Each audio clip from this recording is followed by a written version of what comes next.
Días de Gloria por Max Lucado. Presta atención a la voz que escuchas. Mi perro se escapó la semana pasada. Amantes de los perros en el mundo, únanse a mí en un gemido colectivo. Un vecino me había hablado sobre un lugar excelente para que los perros corretearan y jugaran.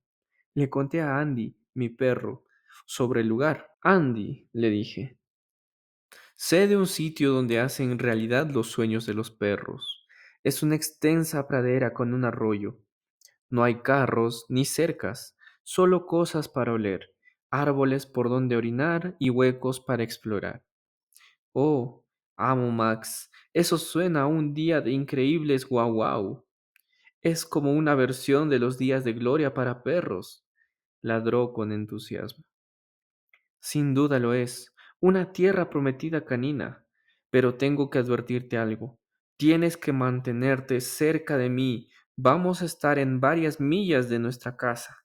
Los ciervos te persuadirán, los conejos te tentarán, y quizás hasta nos topemos con una perrita seductora en el camino. Tienes que mantenerte alerta. Presta atención a mi voz. No te apartes de mí, le advertí.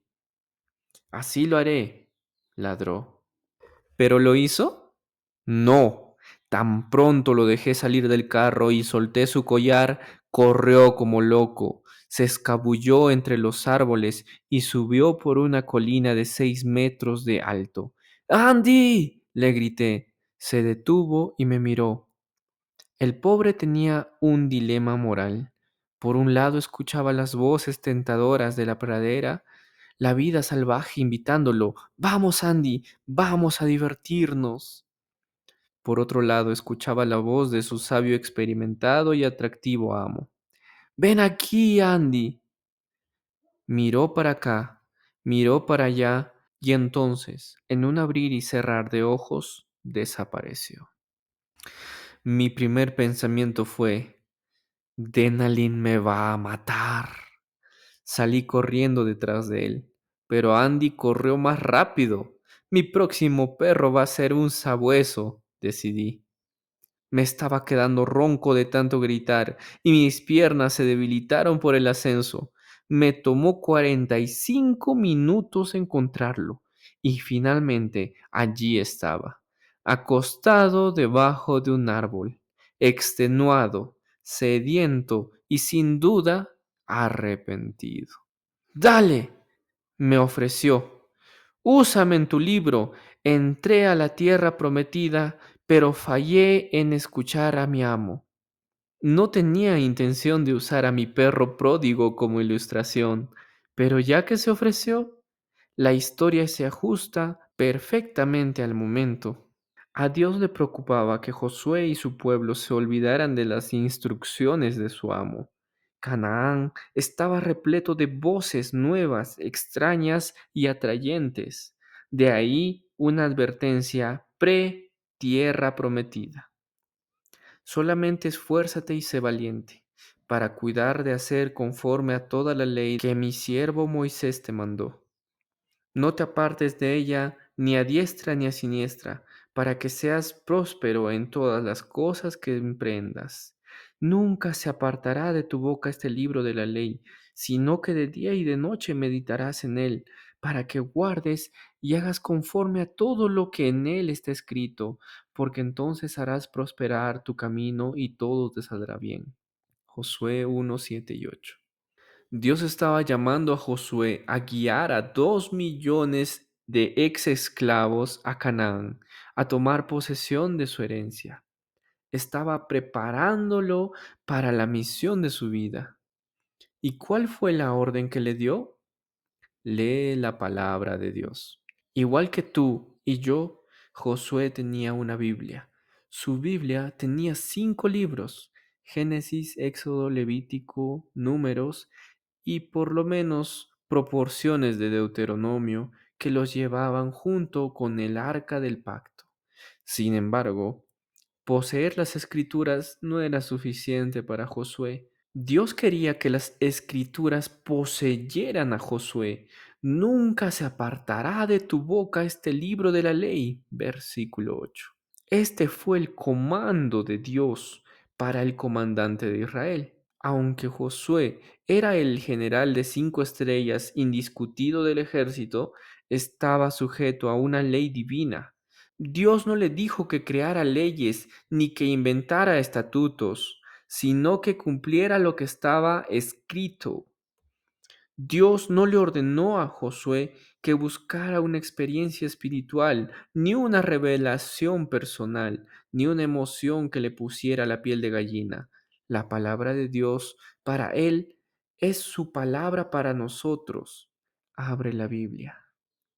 La Biblia es la herramienta más importante en nuestro crecimiento espiritual. Podemos decir esto con certeza gracias al buen trabajo de Greg Hawkins y Callie Parkinson. En la investigación que hicieron para su libro MOVE, se propusieron identificar los factores claves para el crecimiento espiritual.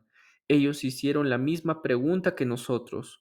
¿Cómo nos mudamos del desierto a Canaán? ¿De una fe débil a una fe viviente? El estudio lo hizo una firma independiente de investigación de mercado. Esa compañía secular no tenía otro objetivo aparte de ganarse sus honorarios presentando un análisis preciso. Encuestaron personas en 1000 iglesias y lo que descubrieron hizo que a lo menos 1000 pastores arquearan las cejas. Nada tiene un mayor impacto en el crecimiento espiritual que la reflexión en las escrituras. Si las iglesias pudieran hacer solamente una cosa para ayudar a las personas en todos los niveles de madurez espirituales en su relación con Cristo, su opción sería clara. Deberían inspirar, alentar y equipar a su gente para leer la Biblia.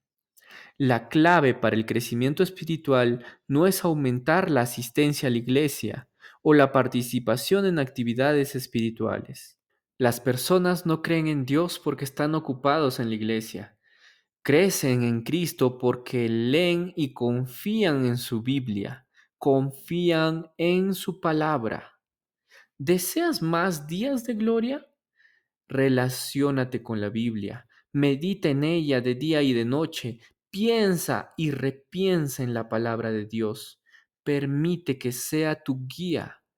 Conviértela en tu primera fuente de respuestas. Deja que sea la autoridad máxima en tu vida. No traces tu mapa según las opiniones de la gente ni las sugerencias de la cultura. Si lo haces, cometerás el mismo error del hijo del campesino a quien su padre envió a preparar el terreno para la siembra. Le recordó que las líneas que arara tenían que ser líneas derechas. Él le dijo, selecciona un objeto al otro lado del campo y anda rompiendo el suelo directo hasta él. Más tarde, cuando el padre fue a supervisar el progreso del hijo, no encontró ni un solo surco derecho. Todas las hileras estaban desniveladas y disparejas. Creo haberte dicho que seleccionaras un objeto y araras en dirección a él, le dijo el padre. Y así lo hice, dijo el muchacho. Pero el conejo no dejó de brincar de un lado a otro. Una línea recta, igual que una vida buena, requiere de un buen blanco fijo. Enfoca tu mirada en los inmutables principios de Dios. Deja que la palabra de Dios sea la palabra de autoridad en tu mundo. Esta decisión roza la piel de nuestra cultura. Preferimos la autoridad de un cubículo de votación, un encuestador o lo que nos haga sentir bien. Y ese tipo de resistencia no es una novedad de nuestros días. Cuando Pablo le escribió una carta a Timoteo, el apóstol estaba ayudando al joven pastor a lidiar con el furor del egoísmo en la cultura. Pablo enumeró 19 características de la gente, en segunda de Tito 3, del 1 al 5. Y todas eran frutos de la impiedad. ¿Cómo tratas con tal situación? Así es, regresa a la Biblia. Pero tú permanece firme en lo que has aprendido y de lo cual estás convencido, pues sabes de quiénes lo aprendiste. Desde tu niñez conociste las sagradas escrituras, que pueden darte la sabiduría necesaria para la salvación mediante la fe en Cristo Jesús. Toda la escritura es inspirada por Dios y útil para enseñar, para reprender, para corregir y para instruir en justicia. Segunda de Timoteo 3, del 14 al 16. Según Pablo, la Biblia existe para darnos la sabiduría necesaria para la salvación mediante la fe en Cristo Jesús. Estamos perdidos y necesitamos ser salvos. Jesús es nuestro amante Salvador y debemos aceptarlo. Este es el mensaje principal de las Escrituras. Sin embargo, nos preguntamos, ¿es la Biblia realmente inspirada? ¿Podemos creer la afirmación de Pablo de que toda escritura es inspirada por Dios? He aquí por qué pienso que sí podemos. Es extraordinaria en composición, redacta en el transcurso de 16 siglos por 40 autores, escrita por soldados, pastores, campesinos y pescadores, comenzada por Moisés en Arabia y terminada por Juan en Patmos, escrita por reyes en palacios, pastores en tiendas y prisioneros en cárceles. ¿Crees que es posible que 40 escritores prácticamente desconocidos entre sí, que escribían en tres idiomas distintos y en varios países diferentes, separados en tiempo hasta por 1600 años, puedan producir un libro con un tema único a menos que detrás de ellos hubiera una mente y un diseñador? Es extraordinaria en durabilidad. Es el libro más multiplicado en la historia, traducido a por lo menos 1200 idiomas por un ejército de traductores. Ha sobrevivido a todos sus adversarios. La Biblia ha sido quemada por gobiernos y prohibida por salas de tribunales, pero la palabra de Dios permanece. Cientos de veces se la ha sentenciado a muerte, pero la palabra de Dios sigue adelante. La palabra de Dios sigue viva. Es extraordinario en profecía. Sus páginas contienen más de 300 profecías cumplidas sobre la vida de Cristo y sin embargo, todas fueron escritas por lo menos 400 años antes de que Él naciera. ¿Cuáles son las probabilidades? Imagínate que hoy en día ocurriera algo similar. Si encontráramos un libro escrito en el 1900 que profetizara dos guerras mundiales, una depresión, una bomba atómica y los asesinatos de un presidente y de un líder de los derechos civiles, ¿acaso confiaríamos en eso? También queremos saber si la Biblia marca alguna diferencia. ¿Funciona? ¿Ha cambiado la enseñanza de la Biblia? Solo hay una manera de descubrirlo. Pulsa la tecla guardar. Todos conocemos la tecla guardar. Yo lo conozco y soy un estudiante de computadoras flojísimo. Qué gran satisfacción sentimos cuando, después de crear un documento, estiramos el dedo y pulsamos la tecla guardar. Ese clic cambia el panorama del disco duro. Las palabras en las pantallas descienden hasta la médula de la máquina, mientras las palabras están solo en la pantalla, son vulnerables y están expuestas al irritable cursor. Esta pequeña marca que nos mueve a maldecir cuando se engulle nuestro arduo trabajo, pero una vez guardado está a salvo. ¿Estás pulsando la tecla de guardar en la Biblia? Guardamos la verdad cuando deliberada y conscientemente permitimos que lo que hemos escuchado se convierta en parte de nuestro ser. Jesús dijo, y conoceréis la verdad y la verdad los hará libres. Según conocemos la verdad nos hace libres de la culpa, del miedo y del enojo. La verdad guardada tiene un impacto que da forma y reconfigura el corazón. Solo cuando permites que la verdad de las escrituras sea la autoridad en tu vida, puedes saber si funciona o no. He descubierto que esto es parcialmente cierto en las relaciones humanas. Tal vez te cueste creerlo, pero no a todo el mundo le cae bien el predicador. Hay momentos en los que piso en falso o me equivoco al hablar y hago que un feligrés se moleste. Al principio de mi ministerio, cuando detectaba un aire de infelicidad en alguien, ignoraba el problema. Si no viene y me dice qué es lo que pasa, entonces no tengo que intervenir en el asunto, me decía a mí mismo. Pero cuando leí la palabra de Jesús, por tanto, si traes tu ofrenda al altar y allí te acuerdas de que tu hermano tiene algo contra ti, deja allí tu ofrenda delante del altar y anda, reconcíliate primero con tu hermano y entonces ven y presenta tu ofrenda. Mateo 5, 23, 24. Jesús le ordena al ofensor, aunque haya sido involuntario, que tome la iniciativa. Encuentro este pasaje bastante molesto. Aún así, he intentado aplicarlo con mis amistades frágiles. Roberto, ¿dije algo que te molestó? María, parece haber algo de tensión entre nosotros. ¿Está todo bien?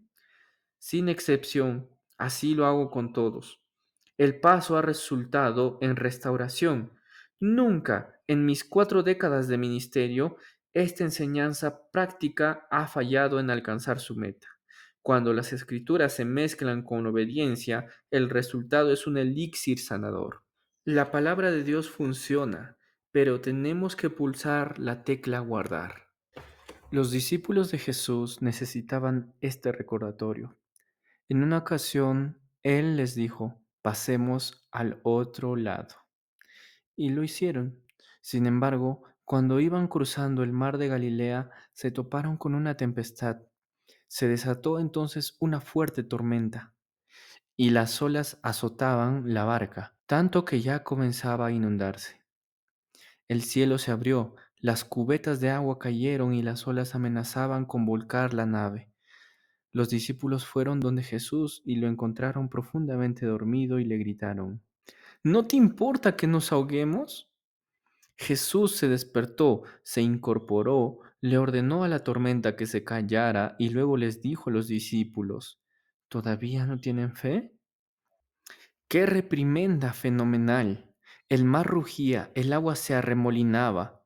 ¿Por qué Jesús les reprendió? Sencillo, porque no creyeron lo que les había dicho. Él dijo que iban a cruzar al otro lado. Él no dijo, vamos a llegar al medio del lago y nos vamos a ahogar. Jesús había declarado el resultado. Sin embargo, cuando llegó la tormenta, los discípulos escucharon el rugir de los vientos y se olvidaron de su palabra. Las tormentas se están avecinando, los vientos rugirán, tu barca será sacudida y tendrás que tomar una decisión. ¿Escucharás a Cristo o a la crisis? ¿Prestarás atención a las promesas de las Escrituras o al ruido de la tormenta? Los días de gloria requieren una confianza continua en la palabra de Dios. La gente del desierto confía en las Escrituras justo lo suficiente para escapar de Egipto. Sin embargo, para los habitantes de Canaán, la Biblia es el libro al que acuden todos por toda la vida. Como le dijo Dios a Josué, de día y de noche meditarás en él. Josué 1:8. Literalmente, debes murmurar los escritos de la Torá. El cuadro es el de una persona recitando, practicando y reconsiderando la palabra de Dios una y otra vez. En Canaán las voces del enemigo suenan alto. Los megáfonos del diablo gritan duda y muerte en tus oídos. Presta atención a la voz que escuchas. Que habite en usted la palabra de Cristo con toda su riqueza. Instrúyanse y aconséjense unos a otros con toda sabiduría. Colosenses 3:16. Mastícala, trágatela, háblala. Comienza con una oración. Dios, te ruego que hables a mi corazón hoy mismo. Dios, te ruego que hables a mi corazón hoy mientras la leo.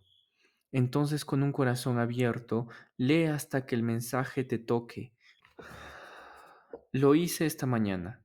Estaba leyendo en el libro de Efesios. El pasaje de hoy era una palabra a los esposos para sustentar y cuidar a sus esposas. Dibujé un círculo en esas dos palabras y oré: Señor, ¿cómo puedo sustentar y cuidar a Denalín? El pasaje se mantuvo en mi mente todo el día y hasta le pregunté en el almuerzo: Cariño, ¿cómo puedo sustentarte? Y ella me miró como si estuviera hablándole en ruso. Sin embargo, continué meditando en ello. Grandes recompensas vienen a aquellos que lo hacen. Dios le prometió a Josué: así prosperarás y tendrás éxito. Josué 1:8. Este es el único lugar en el Antiguo Testamento donde permanecen juntas las palabras prosperar y tener éxito. Esta es una promesa enfatizada. Alíñate con la palabra de Dios y espera prosperidad y éxito.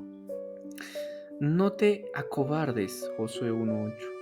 No es una garantía de jubilación temprana. En Estados Unidos con frecuencia asociamos prosperidad y éxito con dinero.